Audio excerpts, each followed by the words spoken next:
Hey guys, this is a message brought to you from fullsales.org, and today we're going to tell you how to get your Pell Grant approved.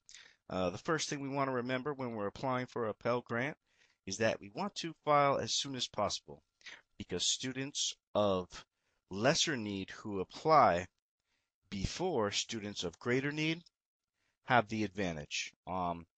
Typically, the awards go out as quickly as possible, and those who apply first get it first.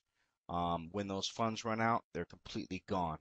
So what you want to do is you always want to apply as early as possible, and you want to remember that just because you're accepted does not obligate you in any way to participate in the program. Also, as a general rule, you're going to want to keep your EFC below $5,273. That is your expected family contribution, and that number needs to stay pretty low for you to get approved. Um, Also, remember all of your deductions. These are your deductions to your income, and don't be discouraged if you feel your income's too high to qualify.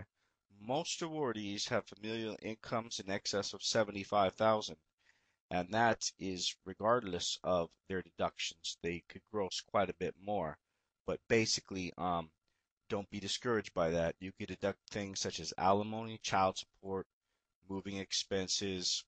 Uh, the list is too extensive to go on in this video because this is going to be the short video. The last one was way too long.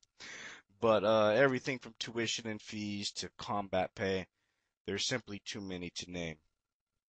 As well as that, you'll also want to use a 529 college savings plan if you have extra money and you want to keep your cash on hand to a minimum.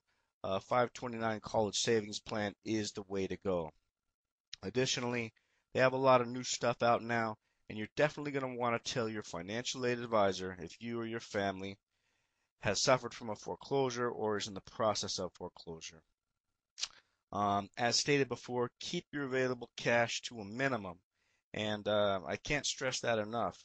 If a student pays the rent and has $1,000 less in the bank than a student who hasn't yet paid the rent and has $1,000 more in the bank, the student who paid the rent yesterday is more qualified today to get approved than the one who didn't. You're always going to want to maximize your retirement IRA or company vested savings. That's just a no-brainer. And pay as much as you can towards student loans. Once again, that's just to lower your income. The more you're paying towards your student loans, the less income you have. Do not overstate your income. That that might sound not worth mentioning, but it is a very common mistake, and the FAFSA application is pretty tricky. It's really designed to disqualify you as opposed to qualify you.